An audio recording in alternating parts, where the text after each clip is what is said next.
Hi, it's Steve Sorensen, Phillips Chevrolet in Frankfort, Illinois. We're located at Route 30 and Route 45 in downtown Frankfort. We've been here since 1968. We're #1 Chevy dealership in Illinois. We've been that way for 8 years. Today I'd like to show you a little bit about the 2015 Chevy Colorado.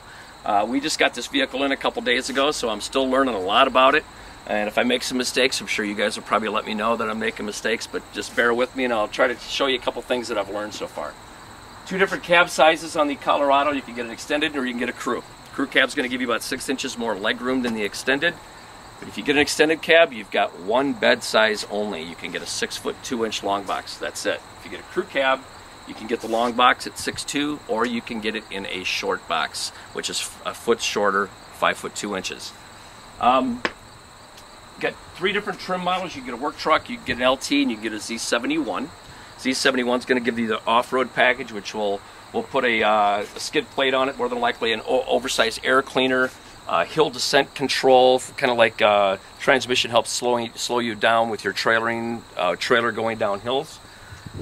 New with the Colorado, we've got Duralife rotors all the way around the vehicle, disc brakes all the way around. This is a 12.2-inch by 1-inch rotor. Okay. Duralife rotors means they use this process called ferritic nitrocarburizing, I think is what they call it. In layman's terms, the thing's not going to pit, it's not going to rust. So if you go to the back, rotors go up to 12.75 inches.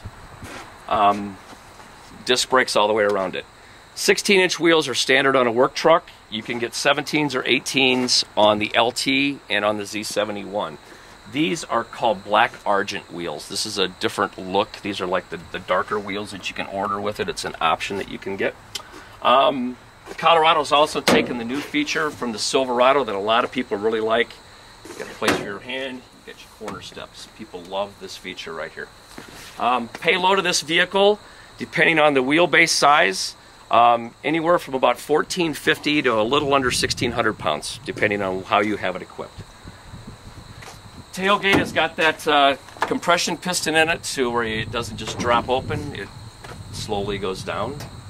You've got roll form steel floor in the vehicle that's all been welded by machinery, spot welded. There's no rivets, no nut heads, or bolt heads or anything like that in it.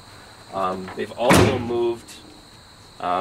moved your trailer wiring harnesses from down below here, where we used to get some corrosion from the salts up here in the Midwest, to up here. You've got a 4-inch, you got your basic trailer prong for 4, and you've also got your 7-pin for trailers that have compression hitches.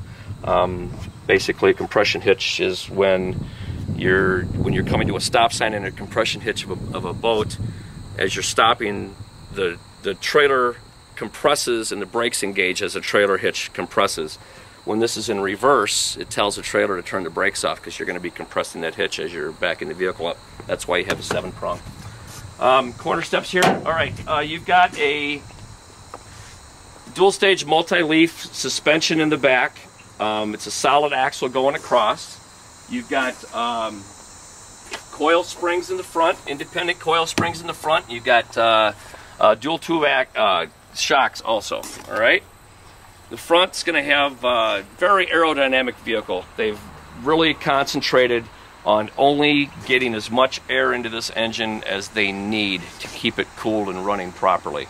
And also, by redirecting the air where it goes into this engine, it's made this vehicle really quiet. Very aerodynamic. Fog lights are going to be in this, and then I'd like to show you what's going to be going on underneath the hood. All right, going underneath the hood, I want to show you the 2 different engines you can get in the Colorado.